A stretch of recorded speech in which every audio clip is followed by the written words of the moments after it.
সকলোৰ লগত সমান ব্যৱহাৰ কৰিব লাগে।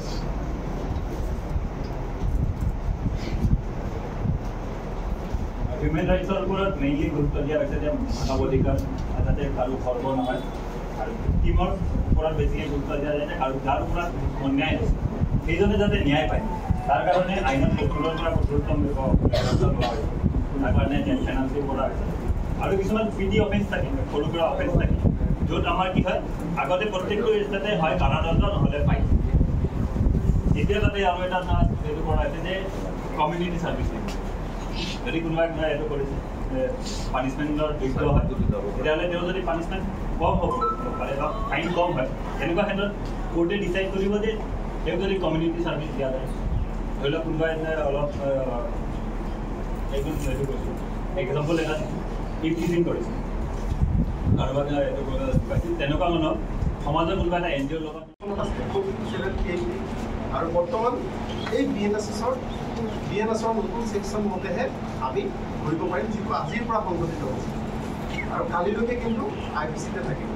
এতিয়া আমি আশা কৰিছোঁ আমি আগন্তুক কেইবাদিনৰ পুৰণি ধাৰণাতে বা পুৰণি কেছতে পাই থাকিম, তাৰ পৰা লাহে লাহে নতুন হ'ব। আপোনালোক সকলোলৈ অনুৰোধ থাকিল নতুন আইন সংক্ৰান্ত যদি কিবা মনত সন্দেহ থাকে কিবা জানিবলগীয়া থাকে আমাক যোগাযোগ কৰিব আৰু শেহতীয়াকৈ এই গোটেইবিলাক কিতাপেই অনলাইনত উপলব্ধ কৰা হৈছে যাতে যিয়ে মন কৰে সিয়ে পঢ়িব পাৰে। আৰু এই আইনৰ এই কিতাপকেইখনৰ এটা বস্তু খুব ভাল অলপ অলপ পঢ়িছোঁ কাৰণে কৈছোঁ যে ইহঁতৰ এই কিতাপ যিকেইটা ভাষা আছে এই ভাষাটো পুৰণা IPC হওক বা CRPC হওক বা এভিডেন্স এক্ট হওক তাতকৈ বহুত সহজ। আগৰ আইনখন কিন্তু কেৱল সেই পুলিচ আৰু উকিলে পঢ়িবলৈ নাজানো কিন্তু তাৰ লেংগুৱেজটো ভাষাটো খুব কঠিন। এইকেইখন চলি আহিছিল আৰু আমি সেইকেইখন মতে আমি ইনভেষ্টিগেশ্যন প্ৰচিকিউশ্যন সকলোখিনি আমি কৰি গৈছিলোঁ।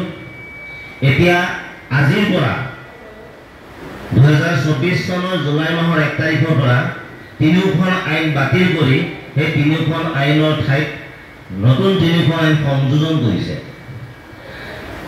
IPC ইণ্ডিয়ান পেনেল কোডৰ পৰিৱৰ্তে ভাৰতীয় ন্যায় সংহিতা, এইখন IPC ইণ্ডিয়ান পেনেল কোডৰ পৰিৱৰ্তে এইখন আজিৰ পৰা লাগু হ'ব। এইখনৰ মতে পুলিচে বা কোৰ্টত এইখনৰ মতে ট্ৰায়েল হ'ব বা পুলিচে ইনভেষ্টিগেশ্যন কৰিব এইখন আইনৰ মতে। আৰু এখন আছিল CRPC criminal procedure code. Criminal procedure কোডখনৰ পৰিৱৰ্তে কি কৈছে ভাৰতীয় নাগৰিক সুৰক্ষা সংহিতা। ভাৰতীয় নাগৰিক সুৰক্ষা সংহিতা এইখন আজিৰ পৰা লাগু হ'ব। ইয়াৰ পৰিৱৰ্তে এইখনৰ বদলি কি আছিলে CRPC criminal procedure code. Indian evidence act আছিলে ভাৰতীয় সাক্ষ্য আইন। ভাৰতীয় সাক্ষ্য আইনখন সলাই পেলাই ভাৰতীয় সাক্ষ্য অধিনিয়ম হিচাপে আজিৰ পৰা এখন লাগু হ'ব। IPC 1860 1860 চনত, CRPC 1973, ইণ্ডিয়ান এভিডেন্স এক্ট 1872। তাৰ পৰিৱৰ্তে আজিৰ পৰা 1/7/2024 আজিৰ পৰা IPCৰ পৰিৱৰ্তে আহিল BNS ভাৰতীয় ন্যায়িক সংহিতা। CRPCৰ পৰিৱৰ্তে আহিল BNSS ভাৰতীয় নাগৰিক সুৰক্ষা সংহিতা। ইণ্ডিয়ান এভিডেন্স এক্টৰ পৰিৱৰ্তে আহিল ভাৰতীয় সাক্ষ্য অধিনিয়ম। এই নতুন আইনকেইখনৰ উদ্দেশ্য এইটোৱে হৈছে ইয়াত মহিলা আৰু শিশুৰ ওপৰত হোৱা অপৰাধৰ ওপৰত অধিক গুৰুত্ব দিয়া হৈছে। ন্যায় ব্যৱস্থাত আধুনিক টেকনলজি গুৰুত্ব দিয়া হৈছে। ভেকচিন আৰু ভুক্তভোগীয়ে যাতে সামান্য সৰলীকৰণ কৰি আমাৰ সকলোৰে সুবিধাজনক হোৱাকৈ নতুনকৈ 3খন কিতাপ প্ৰণয়ন কৰা হৈছে। এইকেইখন হ'ল BNS, BNSS আৰু BSA। পুৰা নাম হ'ল ভাৰতীয় ন্যায় সংহিতা, যিখন আমাৰ IPCৰ পৰিৱৰ্তে এইখন নতুনকৈ কৰা হৈছে। আগৰ IPCৰ পৰিৱৰ্তে কৰা হৈছে এইখন কৰা হৈছে ভাৰতীয় নাগৰিক সুৰক্ষা সংহিতা 2023 আৰু এইখন আগতে আছিলে CRPC ক্ৰিমিনেল প্ৰচিডিউৰ কোড, তাৰ পৰা এইখন কৰা হৈছে। আৰু এইখন হ'ল ভাৰতীয় সাক্ষ্য অধিনিয়ম, যিখন আগতে আমি ইণ্ডিয়ান এভিডেন্স এক্ট বুলি জানিছিলোঁ। এতিয়া কথা হ'ল আগৰ আৰু বৰ্তমান কিতাপখিনিৰ মূল যিখিনি বিষয়বস্তু আছে, যিখিনি বিষয় আছে, যিখিনি ছেকশ্যন আছে, যিখিনি আইনৰ ওপৰত বেছ কৰি আমাৰ পুৰা আইন ব্যৱস্থাটো থিয় হৈ আছে, তাৰ বিশেষ পৰিকাঠামোৰ কোনো ধৰণৰ সাল সলনি ঘটোৱা হোৱা নাই। কেৱল বৰ্তমান সময়ৰ লগত যুগৰ লগত মিল খোৱাকৈ ইয়াৰ অলপ সংশোধন কৰা হৈছে আৰু এই সংশোধনীৰ মূল বস্তুটো য'ত আছিলে আমাৰ এই আগৰ পেজ এটাত আছিল যে ফাৰ্ষ্ট পেজটোত দেখুওৱা হৈছিলে যে স্পেচিয়েলি কি কৰা হৈছে যে স্বাধীনতাৰ ইমান বছৰৰ পাছতো আমি এতিয়ালৈকে আমাৰ জেণ্ডাৰ ইকুৱেলিটি সক্ষম কৰিবলৈ মানে সমান কৰিবলৈ সক্ষম হোৱা নাই। পুৰুষ মহিলাৰ ক্ষেত্ৰত এতিয়াও কিছুমান বিদ্বেষ আছে আৰু ন্যায় ব্যৱস্থাই যেনেকৈ আগতে সমৰ্থন কৰিছিলে মহিলা আৰু শিশু সংক্ৰান্ত যিকোনো অপৰাধত আইনখন খুবেই কঠোৰ, বৰ্তমানো এই নতুন যি আইন প্ৰণয়ন কৰা হৈছে এই নতুন আইনতো সেই বস্তুটো আছে। এই সম্পৰ্কে আমাৰ এই যিখিনি আছে এইখিনি প্ৰত্যেকটো পইণ্টত কি আছে কি নাই এই সংক্ৰান্তে আমাৰ SI বিজু পাৰ্চে আপোনালোকক অলপমান আভাস এটা দিব। মই মাত্ৰ সকলোকে মানে ৱেলকাম কৰিছোঁ এই প্ৰগ্ৰেমলৈ আৰু বিশেষকৈ এটাই ভাল লাগিছে যে আজি আমি বেলেগ কিবা পতা নাই, কিবা অনুষ্ঠান নহয়, কোনো ধৰণৰ তাত নাচ গান নাই, কিবা নাই, কিন্তু আমি যিসকলক নিমন্ত্ৰণ জনাইছোঁ এই যে নতুন আইন ব্যৱস্থাৰ প্ৰতি এটা টান বিষয় কিন্তু তো এই ক্ষেত্ৰত যে সকলো আহি উপস্থিত হৈছে আপোনালোক তাৰ কাৰণে মই বহুত মানে অশেষ ধন্যবাদ জ্ঞাপন কৰিছোঁ সকলোকে আৰু আশা কৰিছোঁ ইয়াতে যিখিনি আছে অলপ সময় লাগিব কাইণ্ডলি আপোনালোকে সেইখিনি গুৰুত্ব দি শুনিব কাৰণ বৰ্তমান আইনটো সকলোৱে জনা উচিত। আগৰ যুগ নাই যে কেৱল পুলিচ এডভোকেট এনেকৈ পাৰ্টিকুলাৰ কেইটামান অৰ্গেনাইজেশ্যন বা কেইটামান মানুহেই জানিব, কেইটামান আইন ব্যৱস্থাটো কেইজনমান মানুহৰ হাততে থাকিব এনেকুৱা নহয়।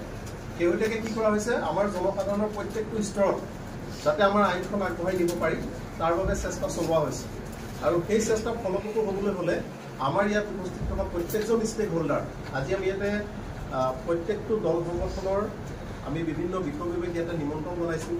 আমাৰ সকলো মানুহ ইয়াত উপস্থিত আছে, থানা আছে, থানাৰ লগত নাগৰিক সমিতি আছে যি ওতঃপ্ৰোতভাৱে জড়িত, আমি 2-3টা NGOৰ মানুহক নিমন্ত্ৰণ জনাইছোঁ, বিভিন্ন সংগঠনৰ মানুহক নিমন্ত্ৰণ জনাইছোঁ।